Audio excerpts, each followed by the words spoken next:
जय हिंद दोस्तों। इससे पहले हमने आपको हिस्ट्री और सब्सिडरी का जो वीवीआई क्वेश्चन है वो क्वेश्चन हमने 200 करा दिया है।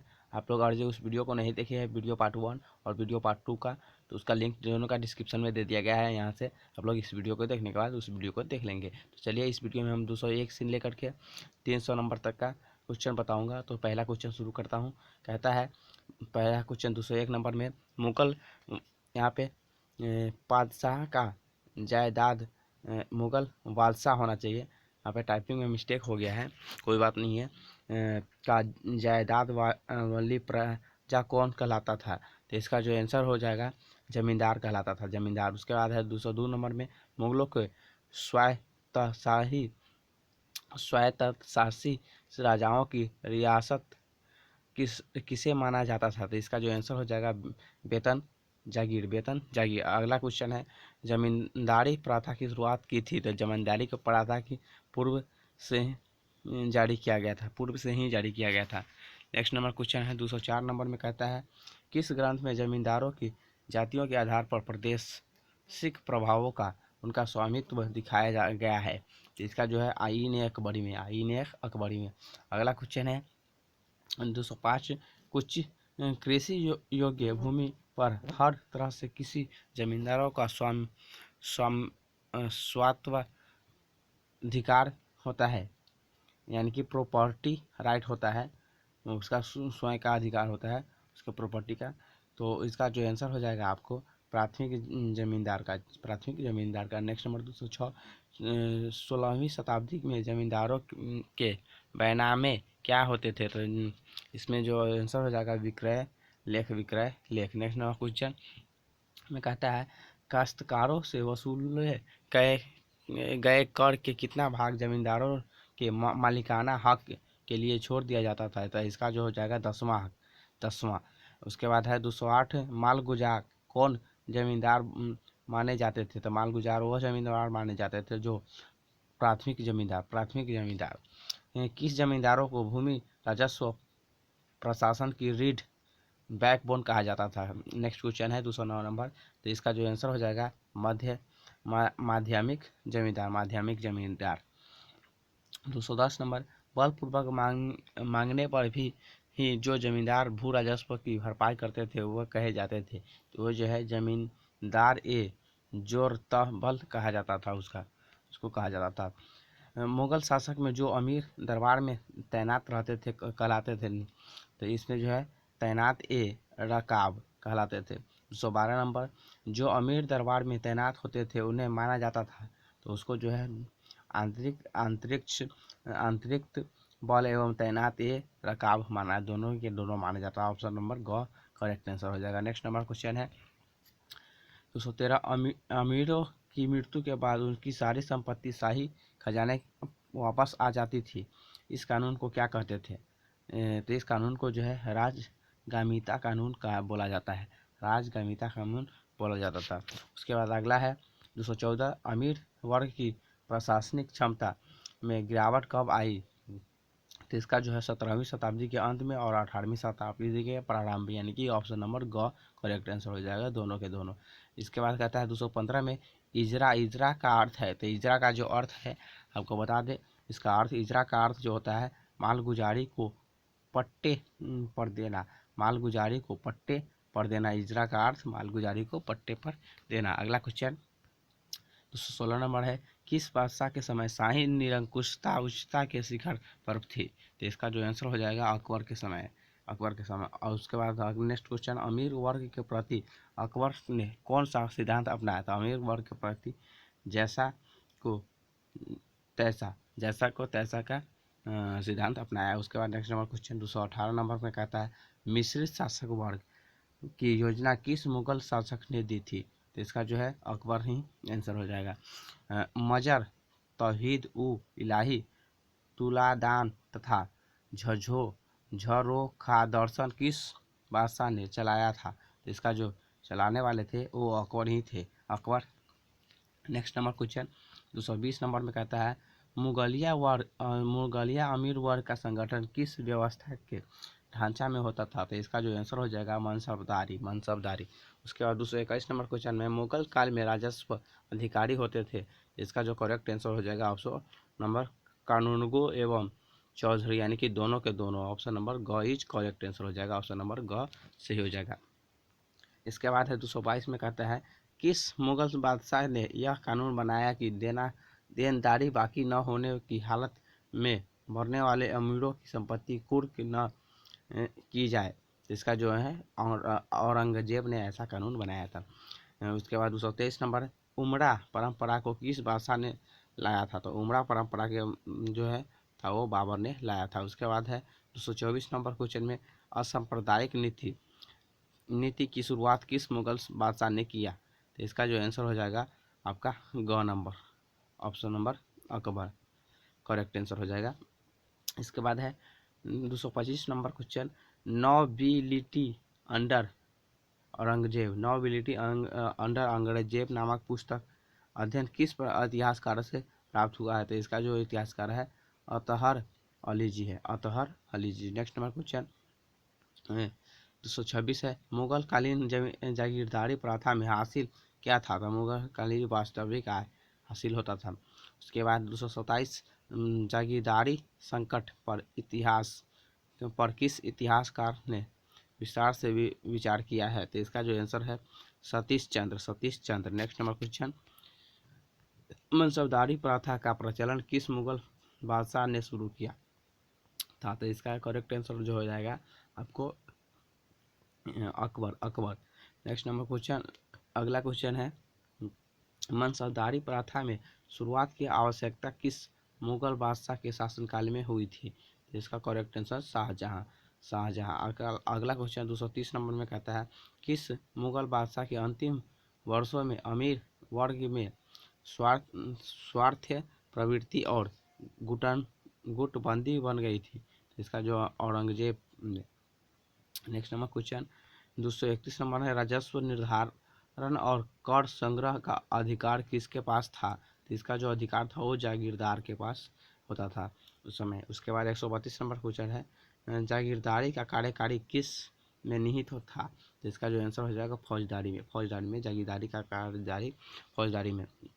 233 नंबर मध्यवर्ती जमींदारों का काम था, तो मध्यवर्ती जमींदारों का जो काम था राजस्व का पूरा विवरण पैदा करना, राजस्व का पूरा विवरण पैदा करना। 234 नंबर क्वेश्चन है जमींदार किस रूप में काम करता था, तो जमींदार जो है समाहत रूप में काम करता था। 235 में है जमींदारों को सेवा के बदले में सरकार की ओर से दी जाती थी, तो वह कहलाता था, तो वह जो है कुछ नहीं दिया जाता था, वह कुछ नहीं दिया था नानक दान कर, इसमें से कौन होगा, तो ऑप्शन नंबर इसका जो है ग इज करेक्ट हो जाएगा, नानक कहलाता था। जमींदारों को सेवा के बदले में जो सरकार की ओर से मिलता था वह नानक कहलाया जाता था।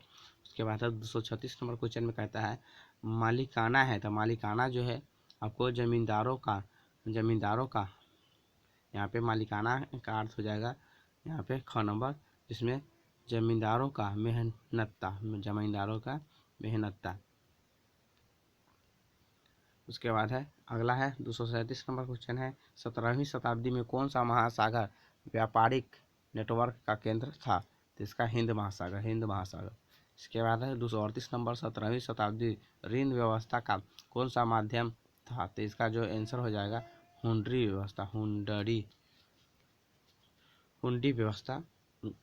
इसके बाद है 239 नंबर है मुद्रा अथवा सिक्के के इतिहास में किस सम्राट का विशेष स्थान है, तो इसका जो आंसर हो जाएगा शेरशाह, शेरशाह। 17वीं शताब्दी में व्यापारिक वर्गों में कौन था, क्वेश्चन नेक्स्ट नंबर है 240 नंबर 17वीं शताब्दी में व्यापारिक वर्गों में कौन था, तो इसका जो आंसर हो जाएगा दलाल, करेक्ट आंसर दलाल। अगला है 241 मुगल काल में व्यापार किन मार्गों से होता था, तो मुगल काल में जो है हमको व्यापार स्थलीय मार्ग और जलीय मार्ग यानी कि दोनों से होता था, ऑप्शन नंबर ग करेक्ट हो जाएगा। अगला क्वेश्चन है 242 नंबर टेवर्नियर और मैनरिक कहाँ के व्यापारी थे, टेवर्नियर और मैनरिक जो थे वो आपको बता दें यूरोप के व्यापारी थे, यूरोप के। अगला क्वेश्चन है 243 नंबर में कहता है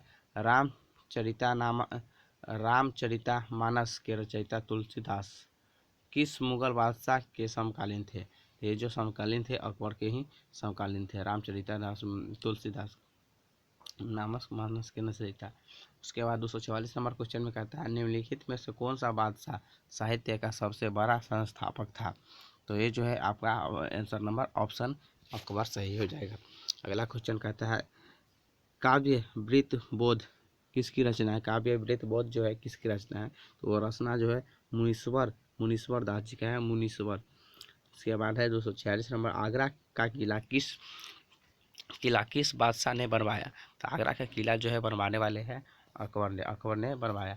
उसके बाद है दिल्ली का लाल किला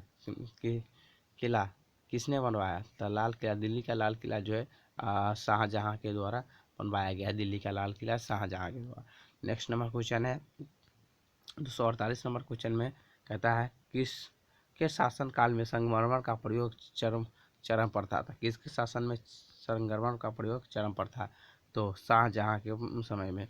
अगला क्वेश्चन है 249 नंबर में कहता है वास्तुकला के क्षेत्र में किस बादशाह का शासन काल को प्रयोग का युग कहा जाता है? इसका जो आंसर है अकबर के समय। 250 नंबर मुगल साम्राज्य के पतन के लिए जिम्मेदार थे? तो मुगल साम्राज्य के पतन के लिए जो मुगल अमीर जिम्मेदार थे। नेक्स्ट नंबर क्वेश्चन 251 नंबर कहता है औरंगजेब के उत्तराधिकारी थे? तो औरंगजेब के जो उत्तराधिकारी थे वो बहादुर शाह थे, बहादुर शाह। इसके बाद 252 नंबर निम्न में से मुगल साम्राज्य के पतन के लिए कौन जिम्मेदार था? तो ये जो है मुगल अमीरों की अक्षमता निम्न।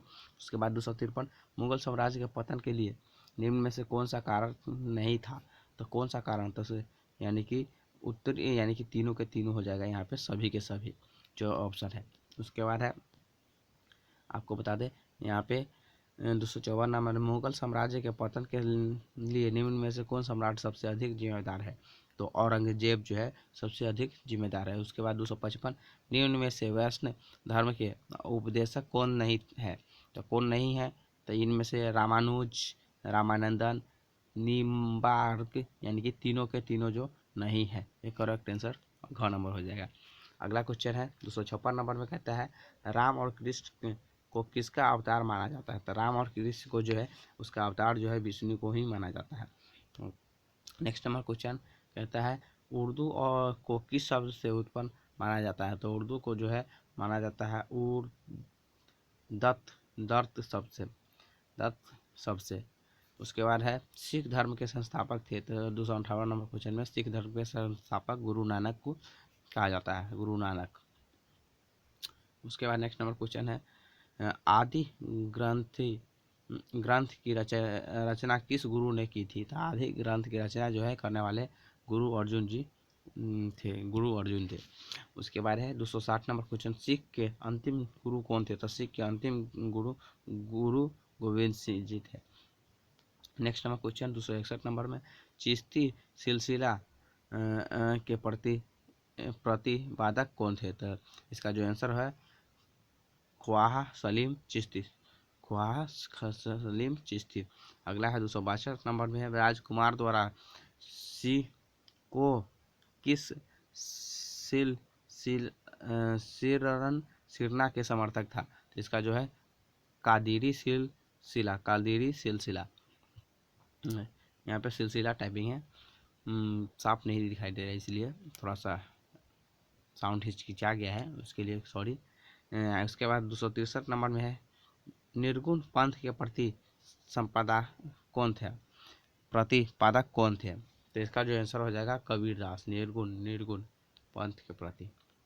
अगला क्वेश्चन है कबीरपंथी ईश्वर के किस रूप में विश्वास करते हैं? कबीरपंथी जो है ईश्वर के किस रूप में विश्वास? निराकार के रूप में, निराकार। 265 नंबर क्वेश्चन में है मैथिली गद्य का आरंभ किस शताब्दी में हुआ था? तो इसका जो आरंभ हुआ था वो 14वीं शताब्दी में। नेक्स्ट नंबर क्वेश्चन 266 नंबर कहता है लाल कवि मैथिली साहित्य में किस काव्य के कवि थे? तो लाल कवि जो मैथिली काव्य के कवि में से आपको गीति काव्य के कवि थे। 267 नंबर क्वेश्चन किसके अनुसार दक्षिण भारत में ब्राह्मण समुदाय के 2000 से अधिक थे? इसका जो आंसर होगा बुकानन बुकानन। अगला क्वेश्चन 268 नंबर में है, किसने हिंदुस्तान की तमाम जातियों को 84 प्रमुख श्रेणियों में, यहाँ पे 84 प्रमुख श्रेणियों में के अनुसार विभक्त किया है? तो इसका जो आंसर हो जाएगा रॉबर्ट ओम। 269 नंबर क्वेश्चन में, सामाजिक पदम के अनुसार जाति व्यवस्था किसने विभक्त किया था? इसका जो आंसर करेक्ट हो जाएगा रिसले के अनुसार। 270 नंबर क्वेश्चन, 18वीं शताब्दी में जमींदारों का वर्गीकरण है? तो इसका जो आंसर हो जाएगा करेक्ट यहाँ पे हिदायत उल कवायद जो ऑप्शन नंबर क इज करेक्ट आंसर। 271 नंबर, विद्रोही किसका पर्याय है? तो विद्रोही जो है वो जो है जोरत लब का पर्याय है। अगला क्वेश्चन 272 नंबर, अली नगर का संधि कब हुई थी? तो अली नगर का संधि जो है 9 फरवरी 1757 को हुआ था, 9 फरवरी 1757। प्लासी का युद्ध, नेक्स्ट नंबर क्वेश्चन, प्लासी का युद्ध किसके बीच हुआ था? जो प्लासी का युद्ध वो था सिराजुद्दौला और औरंगजेब के बीच, अंग्रेज के बीच, सिराजुद्दौला और अंग्रेज के बीच में यह युद्ध हुआ था। उसके बाद है प्लासी का युद्ध कब प्रारंभ हुआ था? तो प्लासी का युद्ध जो है आपको बता दें 1757 में प्रारंभ हुआ था। जो नेक्स्ट नंबर 275 है, प्लासी युद्ध के परिणाम स्वरूप क्या हुआ? तो इसका जो परिणाम हुआ वो भारतीय राजनीति में अंग्रेजों की प्रधानता कायम हो गई, भारतीय राजनीति में अंग्रेजों की प्रधानता कायम हो गई। उसके बाद 276 नंबर क्वेश्चन में कहता है सिराजुद्दौला, नेक्स्ट नंबर 276 नंबर है, सिराजुद्दौला के बाद बंगाल का नवाब कौन बना? तो इसका जो है मिर्जा फखरुद्दीन इसके बाद का नवाब बना। इसके बाद 277, अली जौहर ने बिहार पर दूसरी बार कब आक्रमण किया था? तो 1760 ईस्वी में। इसके बाद है 278 नंबर क्वेश्चन में, अंग्रेज और सिराजुद्दौला के बीच फरवरी 1757 ईस्वी में हुई संधि किस नाम से जानी जाती है? तो इसका जो संधि का नाम है आपको बता दें ग नंबर हो जाएगा अलीनगर की संधि। अलीनगर की संधि को दोनों के बीच जो संधि हुआ था इतना में, उसका नाम है अलीनगर की संधि। इसके बाद है 279 नंबर क्वेश्चन में, अली वर्दी खां की मृत्यु कब हुई थी? अली वर्दी खां की मृत्यु जो हुई थी वो 9 अप्रैल 1756 ईस्वी को हुआ था, 9 अप्रैल 1756 ईस्वी। 280 नंबर क्वेश्चन में है, शाह आलम द्वितीय कौन था? तो शाह आलम द्वितीय जो था वो आपको बता दें मुगल सम्राट था, मुगल सम्राट। उसके बाद 281, बक्सर का युद्ध किस वर्ष हुआ था? तो बक्सर का युद्ध जो है 1764 में हुआ था। इसके बाद है नेक्स्ट नंबर 282 नंबर क्वेश्चन में कहता है, मीर कासिम ने अंग्रेजों के विरुद्ध निम्न में से किन शासकों के साथ संधि किया था? तो इसका जो आंसर हो जाएगा करेक्ट आंसर शुजा-उद-दौला, सिराजुद्दौला और शाह आलम द्वितीय। ऑप्शन नंबर ख इज करेक्ट आंसर। 283 नंबर है, बक्सर के युद्ध में निम्न में से कौन से मीर कासिम का सहयोगी था? इसका जो आंसर है शाह आलम द्वितीय। अगला क्वेश्चन है 284 नंबर, बक्सर का युद्ध किसके बीच में लड़ा गया? तो बक्सर का युद्ध जो है मीर कासिम और अंग्रेज के बीच में लड़ा गया, मीर कासिम और अंग्रेज के बीच में। उसके बाद है शुजा-उद-दौला कौन था? तो शुजा-उद-दौला जो था वो अवध का नवाब था, अवध का नवाब। 286 नंबर क्वेश्चन में कहता है शुजा-उद-दौला की मृत्यु कब हुई? तो इसका जो मृत्यु है वो 1777 ईस्वी में हो गया, 1777 ईस्वी। 287 नंबर, मिर्जाफर की मृत्यु कब हुई थी? तो मिर्जाफर की मृत्यु जो हुई थी 5 फरवरी 1765, 5 फरवरी 1765। नेक्स्ट नंबर क्वेश्चन है 288, किस संधि द्वारा बक्सर के युद्ध की समाप्ति हुई थी? तो आपको बता दें इलाहाबाद की संधि के द्वारा बक्सर युद्ध की समाप्ति हो गई थी। 289 नंबर क्वेश्चन में हैदर अली का जन्म कब हुआ था? तो हैदर अली का जन्म 1721 ईस्वी में हुआ था। 290 नंबर में है, मैसूर का प्रथम युद्ध किसके बीच हुआ था? तो मैसूर का प्रथम युद्ध जो है अंग्रेज और हैदर अली के बीच हुआ था, इस दोनों के बीच। नेक्स्ट नंबर क्वेश्चन 291 नंबर है, अंग्रेजों के हैदर अली के नाम सुरक्षात्मक संधि कब की थी? तो इसका जो आंसर हो जाएगा उनासी ईस्वी 1769 ईस्वी 1769 ईस्वी। नेक्स्ट नंबर क्वेश्चन है 292 नंबर है, हैदर अली का देहांत कब हुआ था? तो हैदर अली का जो देहांत है वो आपको बता दे 7 दिसंबर 1782 ईस्वी को, 7 दिसंबर 1782 ईस्वी को। नेक्स्ट नंबर 293 नंबर है, टीपू और अंग्रेजों के बीच मार्च 1784 ईस्वी में कौन सी संधि हुई थी? तो इस संधि का जो नाम है आपको बताते हैं यहाँ पे आपका इसका जो आंसर हो जाएगा, यहाँ पे नहीं दिया हुआ है, यहाँ पे पेज कट चुका है थोड़ा सा, इसमें यहाँ पे ऑप्शन नंबर घ में जो आंसर दिया हुआ है वो है आंसर, आपको बता दे से वही आंसर होगा जो कि है आपको यहाँ पे मंगलोर की संधि। मंगलोर यहाँ पे ऑप्शन नंबर घ में होगा, मंगलोर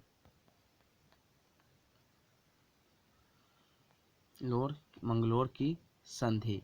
तो ये करेक्ट आंसर हो जाएगा यहाँ पे 293 नंबर का। उसके बाद नेक्स्ट नंबर क्वेश्चन है 294 नंबर में, कहता है श्री रंगपट्टम की संधि कब हुई थी? श्री रंगपट्टम की संधि जो है मार्च 1792 ईस्वी में हुआ था।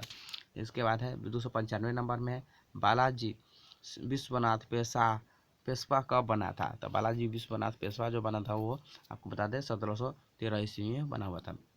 उसके बाद 296 नंबर क्वेश्चन में कहता है बालाजी विश्वनाथ के बाद कौन पेशवा बना था? इसका जो उसके बाद बाजीराव पेशवा बने हुए थे। उसके बाद है 297 नंबर, बाजीराव का समकालीन दक्षिण का मुगल सूबेदार निम्न में से कौन था? तो इसका जो आंसर है निजाम उल मुल्क। 298 नंबर क्वेश्चन में है शिव गंगा की संधि कब हुई थी?